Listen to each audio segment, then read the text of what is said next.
Bismillahirrahmanirrahim. Assalamualaikum warahmatullahi wabarakatuh. Mungkin perkenalan dulu ya.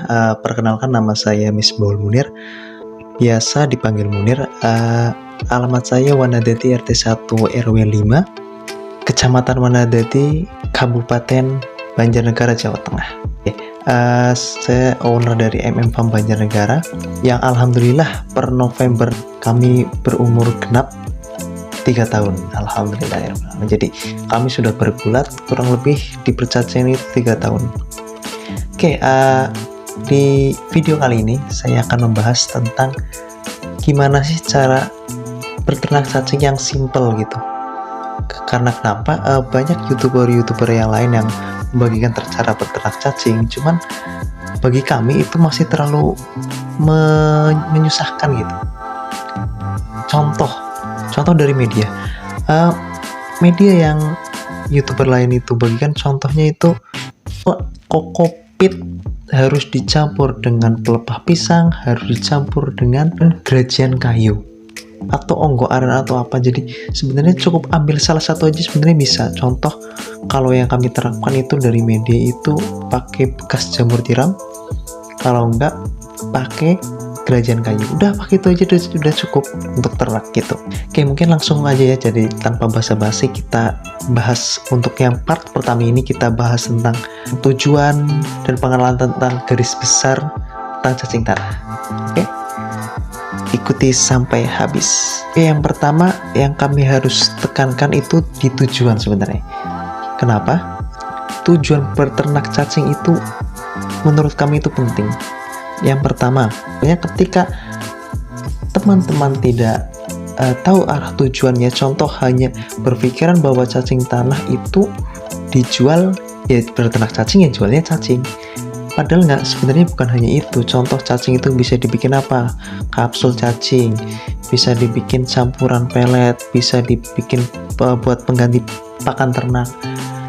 Terus dari pupuknya bisa dipakai buat pupuk tanaman, pupuk bunga-bungaan atau yang lainnya gitu. Jadi peternak cacing hanya untuk jual cacing, nanti kemungkinan besar menurut kami akan mentok dan akhirnya gulung tikar. Contoh kemarin ada pelanggan kami dari tetangga itu dari Purbalingga, itu ke rumah kami beli cacing. Saya tanya, loh kok kenapa jauh-jauh beli cacing di sini gitu? Dia cerita, dan dulunya ada tuh di Purbalingga yang ternak, cuman sekarang udah tutup. Saya tanya kan kok bisa?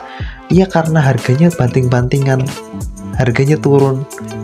Ini kan menurut kami apa ya, tidak hanya berpikir jual cacing saja gitu. Padahal cacing itu kan kembali lagi tadi bisa buat pakan ternak, buat atau apa yang lainnya gitu. Jadi jangan hanya karena harga turun teman-teman berhenti berternak cacing. Jangan itu. Punyailah mindset pebisnis, bukan mindset peternak. Kalau mindset pebisnis itu jangka panjang, cacing tanah buat ini, pupuknya buat ini, dan seterusnya. Bahkan menurut informasi yang kami dapat, cacing ini yang sudah kering itu bisa diekspor nih. Tapi nggak usah muluk-muluk lah, nggak usah harus ke situ gitu kan. Nggak usah harus ke situ, cukup pasar Indonesia aja kita kuasai gitu. Kita lanjut pengenalan garis besar tentang berternak cacing tanah. Yang pertama yang harus kita perhatikan itu adalah media, kandang, pakan, dan hamanya. Kami bagi jadi 4 bagian. Bagian yang pertama dari media. Media ini yang bisa dipakai apa aja sih? Pertama, tanah, terus backlog, tahu ya, backlog bekas log jamur tiram itu bisa dipakai buat media, bahkan itu bagus, ada banyaklah nutrisinya gitu.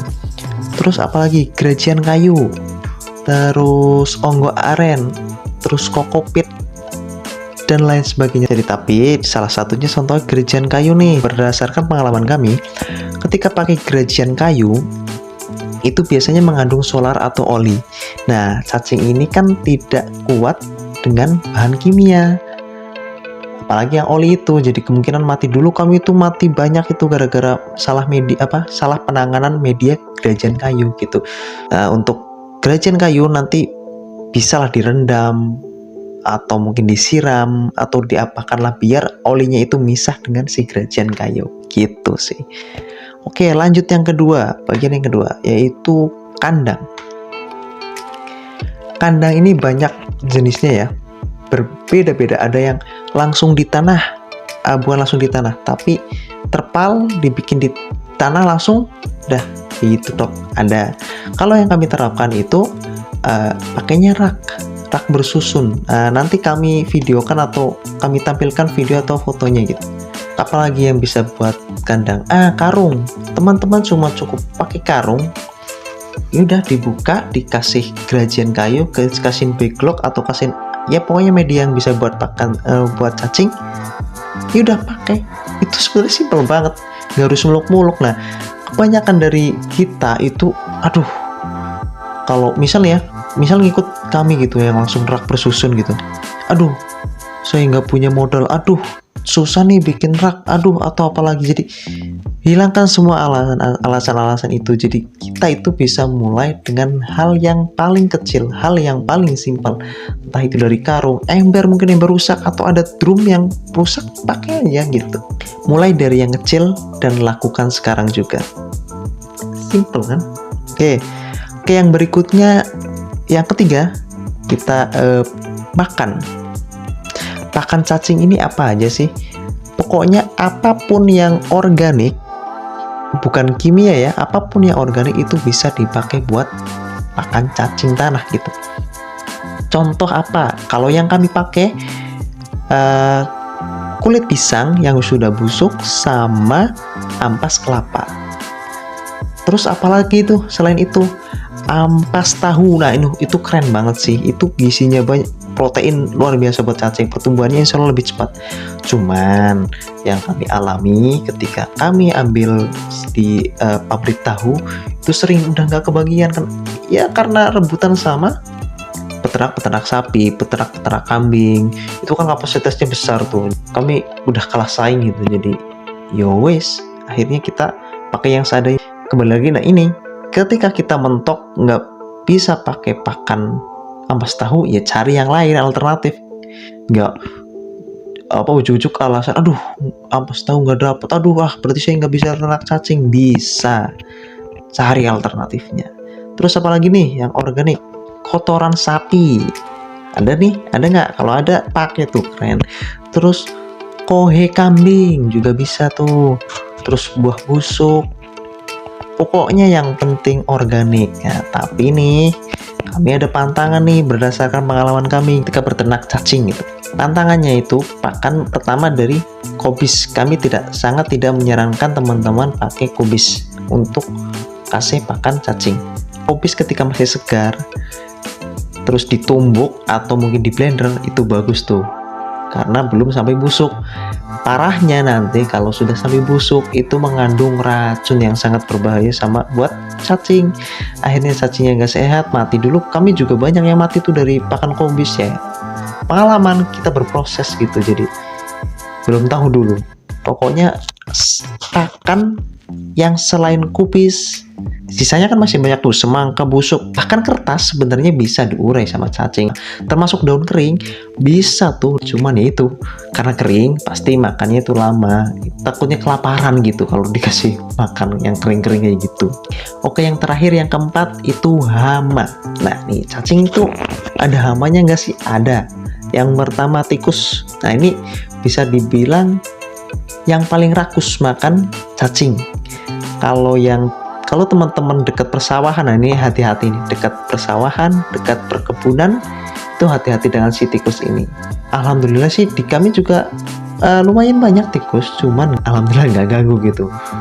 Terus apalagi selain tikus, ada kadal. Tuh kadal juga bisa tuh jadi hama, cuman nggak terlalu sih. Terus kodok. Nah nih kadang kodok itu makannya sedikit sebenarnya cacing gitu kan di kami loh ya. Cuman itu loh kotorannya tuh, baunya astagfirullah, belum melatih rasa kami gitu. Gitu. Terus apalagi ayam. Nah nih ayam, kalau yang punya ayam hati-hati. Terus apalagi ayam tetangga. Tadi apa? Oh ternyata maaf, ada tambahan nih. media kandang pakan hama. Nah, yang tak kalah penting juga cacing. Nah, untuk cacingnya kan banyak tuh jenisnya cacing tanah. Yang sering diternakan itu jenis ANC, African Nightcrawler, terus tiger, terus sama Lumbricus rubellus. Nah, dari 3 jenis ini pasarnya beda-beda. Untuk yang kami pakai kan ANC. Nah, untuk ANC ini karena pertumbuhannya lebih cepat, dia dan lebih besar, lebih panjang, ini cocoknya untuk pemancingan, untuk apa. Tapi bukan berarti nggak bisa buat obat tipes ya, bisa. Kami pun buat bikin kapsul juga dari cacing ANC gitu. Dan alhamdulillah pelanggan-pelanggan kami itu merespon dengan baik, dan ketika dimakan alhamdulillah sehat gitu. Terus tiger ini semi sama mirip-mirip sama Lumbricus, jadi pasarnya hampir mirip. Ini lebih ke medis gitu, pengobatan itu. Bahkan yang kami tahu Lumbricus rubellus yaitu yang sering yang bisa diekspor, yang masuk ke pabrik kosmetik, pabrik jamu dan lain-lainnya. Oke, mungkin itu dulu sih gambaran besarnya. Kami nggak mau detailkan sekarang, kenapa? Jadi harapan kami teman-teman nggak terlalu kebanyakan teori. Kenapa? Yang bikin kita sukses, yang bikin kita berhasil dalam dunia usaha, dunia peternakan, dunia pertanian dan lain sebagainya, itu adalah action, ide, ilmu, teori. Jika tidak dipraktekkan, ya sama dengan nol. Pentingnya adalah praktekkan.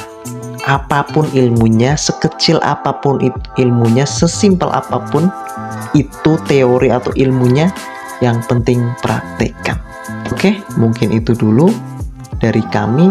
Semoga bermanfaat.